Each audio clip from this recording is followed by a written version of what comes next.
my channel. For today's video I thought I'd share with you my breastfeeding journey. For those that might be new here, my name is Leah and I'm a mum of two. My oldest is 2 years old and called Tommy, and my little one, who is on the floor just down here, is 2 months old and he's called Fraser. I'll just show you him.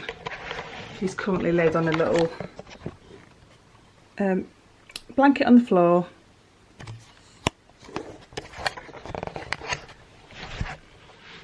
He's quite happy down there. He's meant to be asleep, although he seems quite awake at the moment, but he's definitely not due any milk at the moment. So, is that a little smile?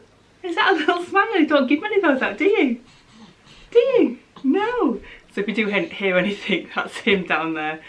Anyway, I'll give you a bit of background on my experience with breastfeeding with Tommy. I don't want to go into it too much because we'd be here forever, and I don't want to bore you. But basically I wasn't able to breastfeed. I lasted 4 days, but I can't say that I really breastfed him. I didn't get the experience of actually being successful with it, knowing that he was getting any milk. I didn't get that experience. The midwives thought I had a good latch, but when they weighed him at 3 days old, he had lost 12% of his body weight, and they're looking at babies losing about 10%, or no more than 10% really, but if it goes over they will then monitor them. But by the next day he'd gone up to 15% weight loss of his body weight, so we were straight down to the hospital. We had no choice about it. We were basically booked in straight down to the hospital and there for about 11 hours waiting for tests and this, that and the other. And basically when we were there we were asked would we be happy to give the baby formula. We could have said no, but I think they would have kept us in, and I'm not sure whether I felt strongly enough about breastfeeding to go through that experience and to be strong enough to say no, I definitely wanted to breastfeed. So we gave him formula. I did try to feed a few times after that, and I expressed for about 7 to 8 weeks, although I wasn't doing it regularly enough to keep the expressing up. I didn't keep that up. But I was expressing milk until about 7 weeks, until it took me about 2 or 3 days to get 1 bottle of milk, and that's enough's enough. It wasn't worth all of that effort to get 1 bottle.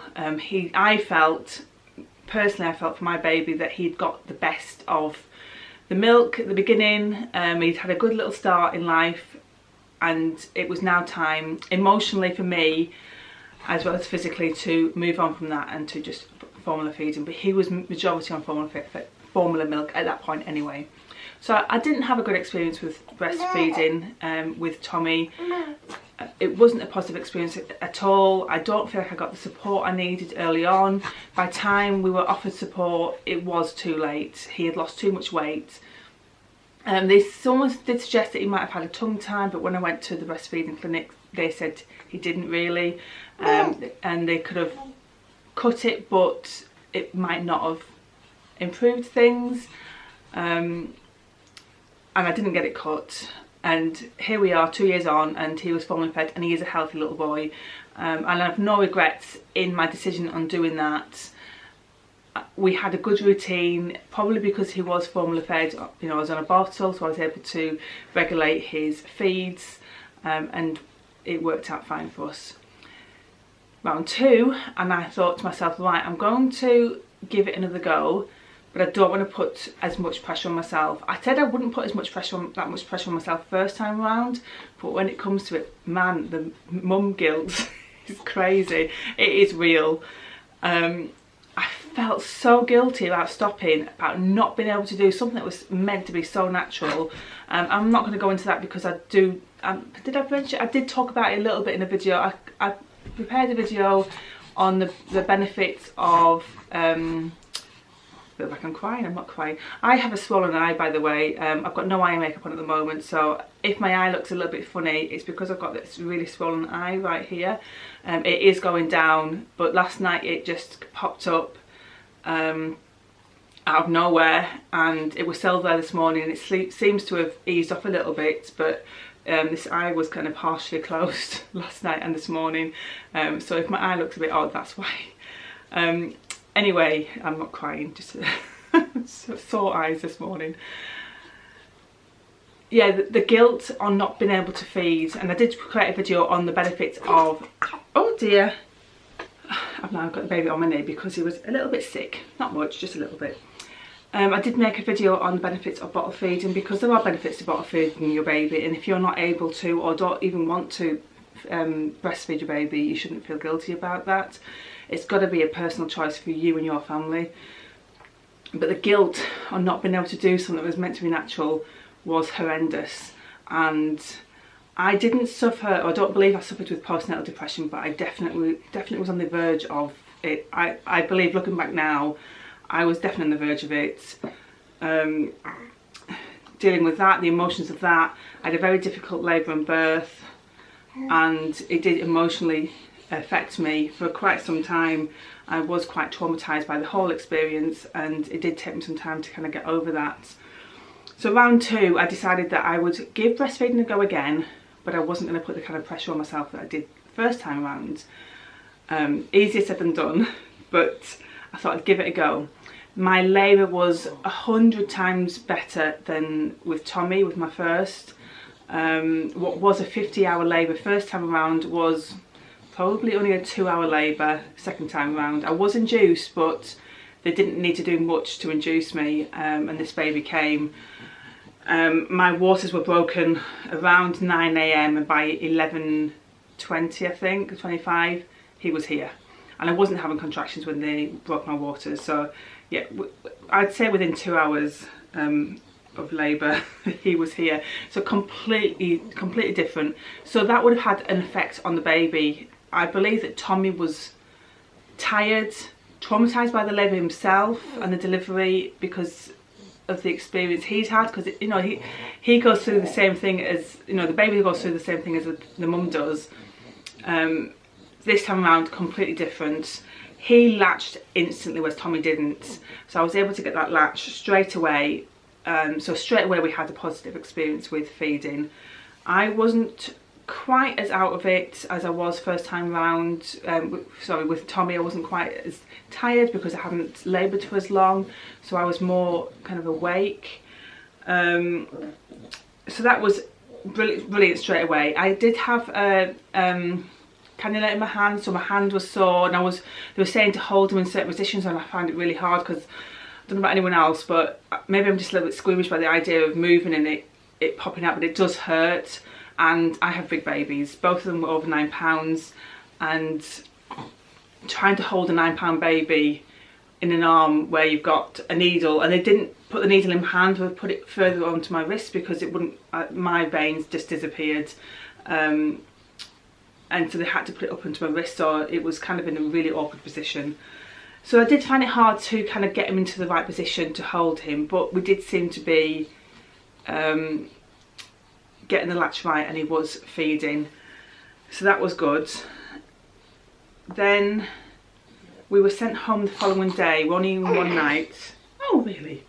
We were only in one night, but I was really eager to get as much help as possible, so every time I was feeding, I'm just like trying to get a midwife to come over to just to reassure me that I'm getting it right, that the latch is right, that he's staying on long enough, all the rest of it, because I don't believe that Tommy was latching right from the start, and I didn't really understand what I was meant to do. Like I learned about cluster feeding months and months and months after I'd finished breastfeeding Tommy, and I didn't even know what that was. It was my sister that told me what that was, and possibly he needed to cluster feed more than I was even aware that was a thing.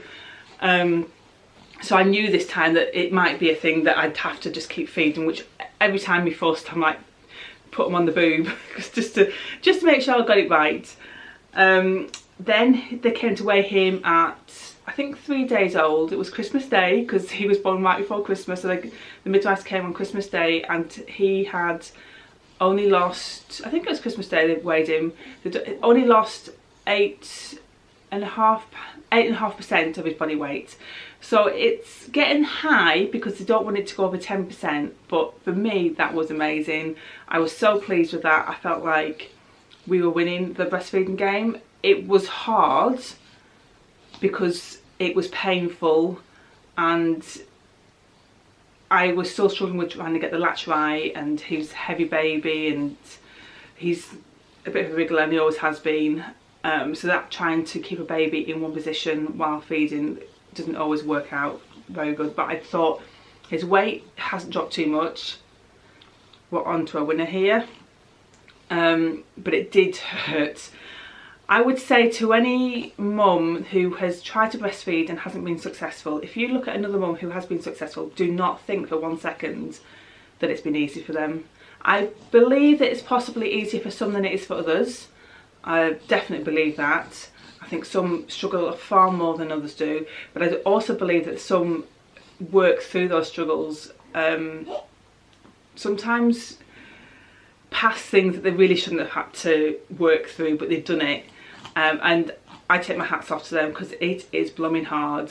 And I don't believe any mum who's successfully breastfed has not had a hard time getting to that stage. Even those who have breastfed in the past with other babies, it is still hard. So if you have struggled with breastfeeding and you're looking at other mums wondering how comes they've had it easy, believe me, I don't believe they've had it easy at all. It is blooming hard for pretty much every single woman out there. So I really do take my hats off to any woman who has successfully breastfed. And I do believe that some find it easier than others, but it is just hard for everyone. So yeah, so 3 days we were really happy because he hadn't lost all that much weight, and that was just to keep doing what I was doing. I'm trying to remember now, he's 2 months old now, and I probably should have made this video a month ago or a month and a half ago, just so I didn't forget. But then he was weighed possibly the following day or 2 days later, I can't quite remember, and he hadn't put any weight on. I'm not sure, he might have had a slight loss. He hadn't gone too much further down, but he didn't put any on. So then they're not getting to that stage where they're sending me down to the hospital, but they're getting more concerned. So they start talking about what to do next. I think that it was either that point or the next appointment where I still hadn't put on weight that they suggested that I start expressing in between feeds and to give a top up in the evening, because it was the evenings that I was struggling with the most. He would feed on and off most of the evening, then I'd go to give him his like 11 o'clock feed, and he would feed from about 11 p.m. till 2 or 3 in the morning. Not constantly, he would feed, I'd get him down, he'd go to sleep. And take into account that I'm only a few days postpartum at this point, I'm sore because I had a tear, and so I had to be stitched up, so that was sore. So laying down and sitting back up again in bed was not easy, and I had a varicose vein that was very painful, and so my right leg was almost unusable. I could use it, I could just about walk, but I couldn't put a lot of pressure on it, so it was pretty much, oh bless you, oh bless you. So yeah, so my right leg was pretty much unusable, so it wasn't able to help me lay down, sit up, because when you're sore in your lady bits, you kind of need to use your arms and your legs to position yourself to move down the bed or up the bed.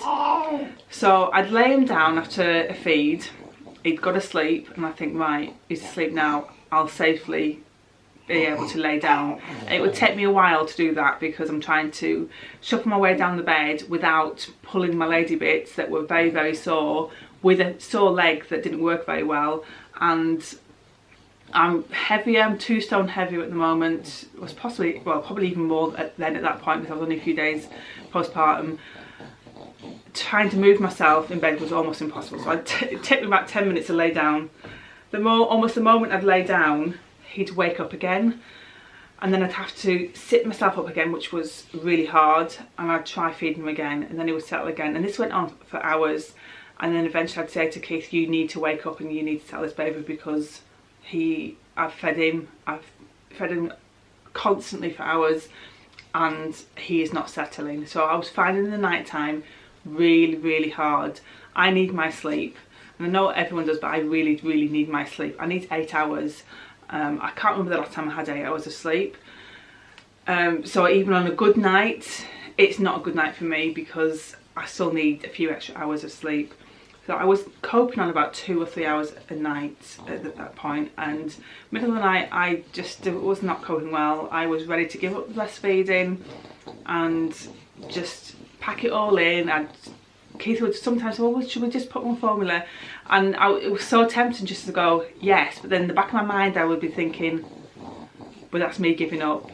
That's me just not fighting for this. And particularly when I've seen other women fight through a lot worse, or what would seem like a lot worse to me.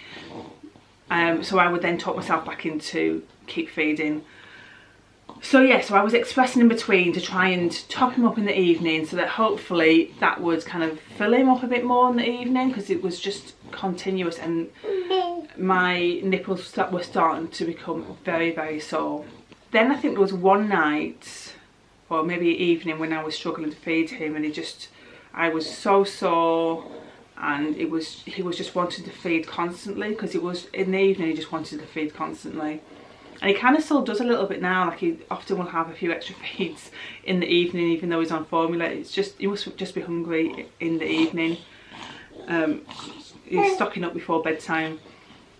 And I think Keith must have just said, right, I'm going to go and get formula. And he went down to the shops and bought a tin of formula, and we gave him one bottle. And it wasn't me giving up, but it was giving me a bit of relief. Probably not the right thing to do, because once you start on formula, it's really hard to get the breastfeeding back, because your body's not producing what the baby needs. Obviously I could express, but that's not the same as breastfeeding, and I can't, probably because I've already fed constantly for however many hours, I didn't express even though he wanted more milk. So it wasn't a good move when it came to breastfeeding, but maybe a necessity at the time. So then once we started doing that, I would give him breast milk in a bottle if I had enough expressed, or it was a formula. So we were like topping him up by this extra feed, and I can't remember how much we were topping him up on, but when I went to the breastfeeding clinic to get them to help me with my latch, he had put on a lot of weight. So he wasn't up to his birth weight yet, but he had put on a lot of weight, a lot more than the breastfeeding clinic, the lady at the breastfeeding clinic expected. She said it was probably too much, so maybe I was giving too much extra milk. So then I decided to, after that appointment there, to pull back on how much milk I was giving. Also at the breastfeeding clinic, they were helping me with my latch, and she was telling me a different technique to use, and to hold him in a rugby hold, so kind of legs back here with his head here, and to do it on both sides. Now I did do that in hospital, but obviously I'm on a bed which the back reclines up, and I had cushions around me. At home it's a little bit different, and he is so long, and he's just got longer. You know, he's at 2 months old, but he's in 3 to 6 month clothes now, so he's a big boy. So I was saying, if I were to do rugby hold, his legs hit the back of the sofa and he would kick. So she suggested that I turn to the side and to help hold him, to put pillows there. But if I turn to the side, there's no sofa there to put pillows on, so it just didn't work. And after that appointment, I felt even more confused in my ability to get him to latch. The next day was absolutely horrendous. It just did not work at all. I'd gone backwards, and I felt like I needed someone there again the following day just to help me with my latch, because even though she might have been telling me some really good techniques for getting him to latch, it just confused me. I was overthinking it. I was constantly trying to get him to latch on, because I felt like he wasn't on properly. Because one thing that he was doing was, when he was feeding, I put it down to him not getting enough milk, he'd hold my nipple and he'd pull back like this. So all he was doing was pulling at my nipple, and it's so frustrating and painful and upsetting when that happened. So I then take him off and I had to re-put him on. So feeding was taking a long time. You know, I'd be feeding for about an hour, get him settled, and then you're round to feeding again. So it was a long process.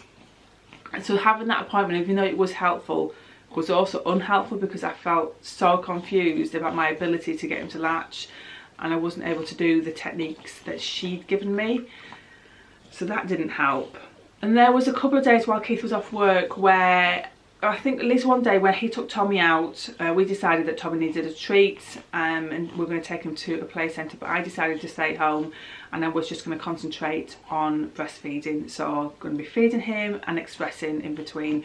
No distractions from Tommy and anything else. It was just going to be me, the baby, the breast pump and the sofa, and a bit of food in between. And so that was my plan, was to do that, to really, I didn't think it was going to turn anything around, but to just try and get my milk supply up, to try and get his latch right, and just really work on trying to do that. So I spent the whole day just feeding and expressing. I don't think I was that successful with the expressing that day for some reason. I don't think he settled very well, if I remember rightly.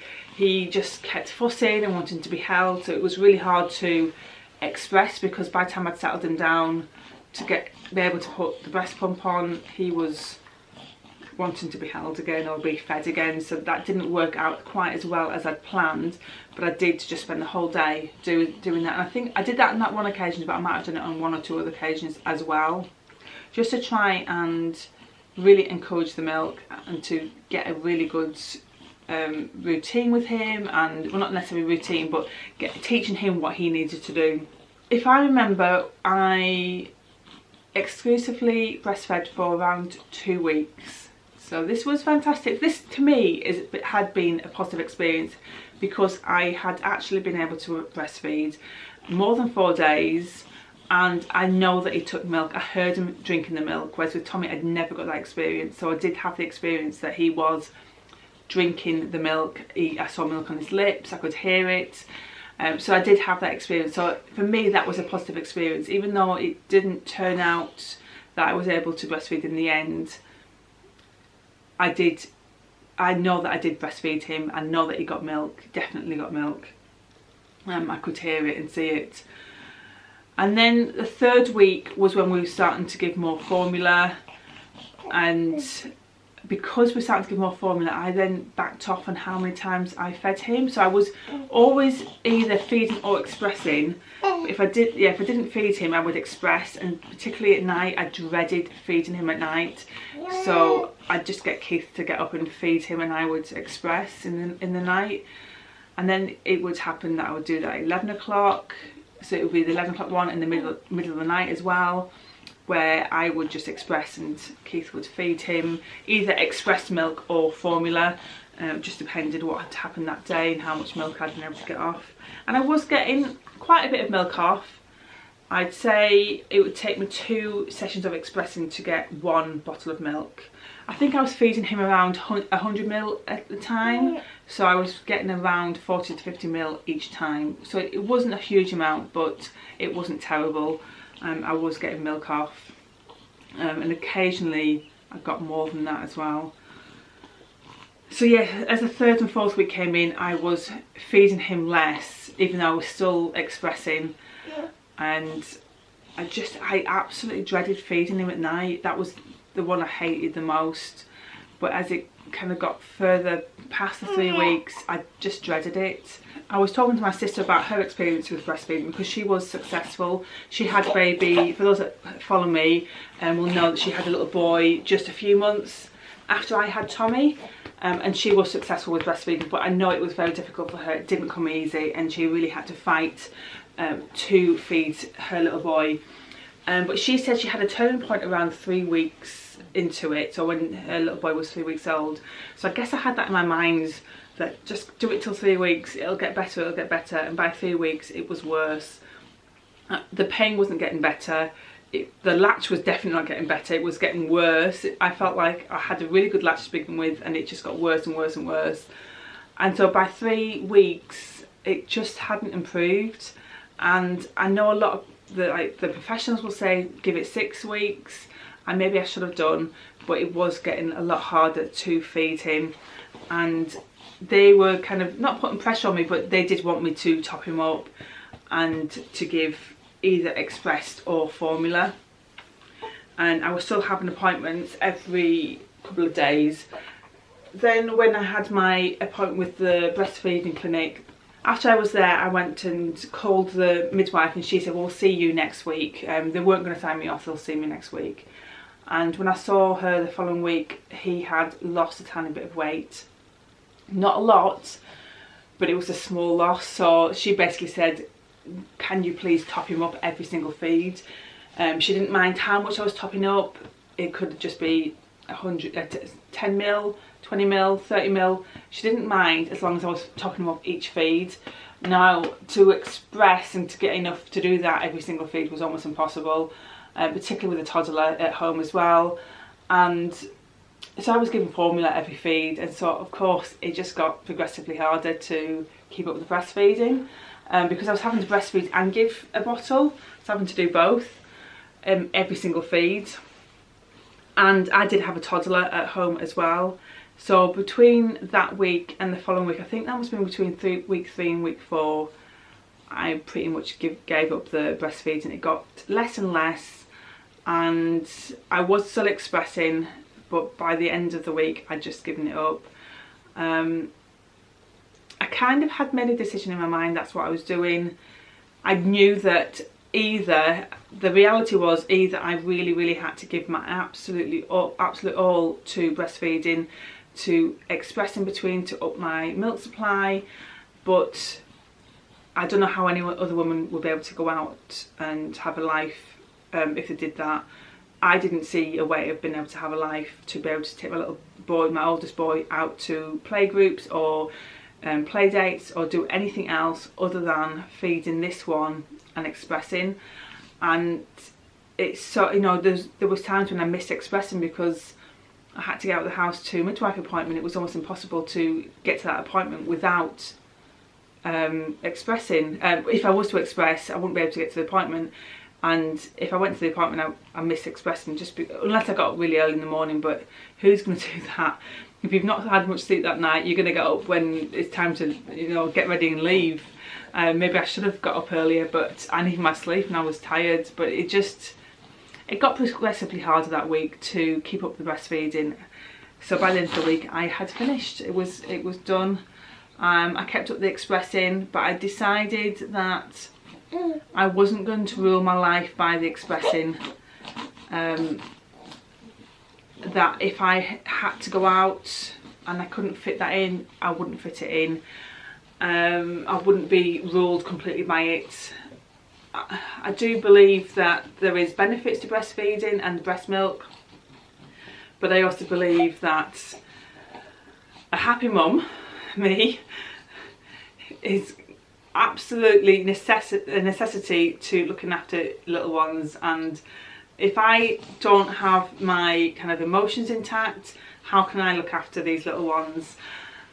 He was healthy enough, he was getting fed, and that is the main thing, and that is absolutely the main thing. I'm all for making sure your baby is fed, and also making sure that mum is fed, mum is healthy and happy.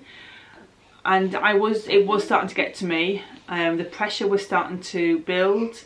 Not that anyone was putting pressure on me necessarily, but I did feel, you know, bits of pressure. Even when people didn't mean to put pressure on me, it still felt. So I was starting to feel pressure. I was starting to get kind of feel emotional about it, and it was starting to stress me out.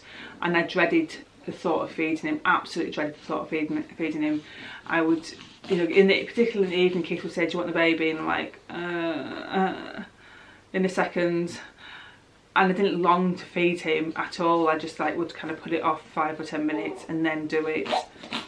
Obviously I was feeding my baby, I wouldn't let him go without food, but I was just delaying it by those 5 minutes before I felt like I really had to just bite the bullet and try and get him to latch on. But I just dreaded it, and that isn't a good thing. So I do think that it's possible to be successful with breastfeeding. I think that it possibly would have been possible for me to keep breastfeeding, but I wasn't willing to put myself through that or my family. At the end of the day, you've got to think of, is your baby being fed? Are they getting enough? Are you happy? And what is making you happy, or what is making you sad?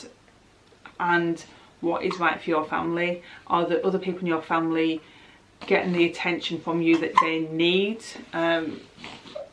my husband, Keith, can look after himself. You know, if I didn't cook him dinner, he's not going to be saying you're not fulfilling your duty as my wife. He's not like that at all. He would just say just leave it. But Tommy needed feeding. Keith doesn't get home from work till 6, 7 o'clock at night at the very earliest. Tommy needs feeding before that, so he needs food, he needs me, and I needed to kind of get a balance between all of it. And the balance was that I was to move on to formula feeding fully, and to now we don't express, and he is completely formula fed now. The expressing just kind of gradually stopped. I didn't want to rule my life by it, as I've already said, and it just gradually stopped. So that's where we are. If I had another child, I think I would give it another go. I wish I'd had an experience that I'd enjoyed it, but I didn't. I didn't get past the stage of it hurting, or me got to the stage that I really enjoyed it or find it natural. I didn't get to that stage, so I think I'd try it, at least just to kind of relieve my breasts while the milk comes in. And I know that obviously encourages the milk, but just to relieve them in those first few days and just kind of wean myself off of that. So I possibly would do that just so that the baby got the benefit of those first few days, and I was able to relieve myself, and then just wean it off. So I possibly would. Whether I would really push for it, I don't know. I know formula feeding now, although this one, even though he's formula fed, likes to feed every couple of hours. Doesn't always, but you know, he's getting fussy now, and I think it was about 2 hours ago that he fed, so he's probably getting ready for some more milk. So even though he is formula fed, he likes to feed regularly like a breastfed baby. So I better leave it there, because this one is getting a little bit fussy and he wants some milk, I think. And he's got hiccups, and he's got a little cold, so his nose keeps running, poor thing. Yeah, I'm gonna leave it there. If you've got any questions, please leave them below. I'm not sure how I can help, because like I said, I wasn't really successful with breastfeeding. But if you've got any questions about formula feeding maybe, or kind of just the difficulties of breastfeeding after experience with that, definitely have experience with that. But I hope you enjoyed it. I hope this has been helpful, informative. If you're thinking of breastfeeding and are unsure because you know it's going to be difficult, I would just say give it a go. Unless there's any medical reason why you can't and you feel happy enough to give it a go and you want to, just give it a go. If you really don't want to, don't feel forced or pressurised by other people to do it. You've got to do what's right for you, your baby and your family. And those 3 things are all important. It's not just about the baby. You are important and your family is important as well. But yep, I hope you enjoyed it. Don't forget to give it a big thumbs up, and don't forget to subscribe if you are new here, and I will see you in my next video. Bye. And bye from this little one. Hey, I'm gonna go feed him now.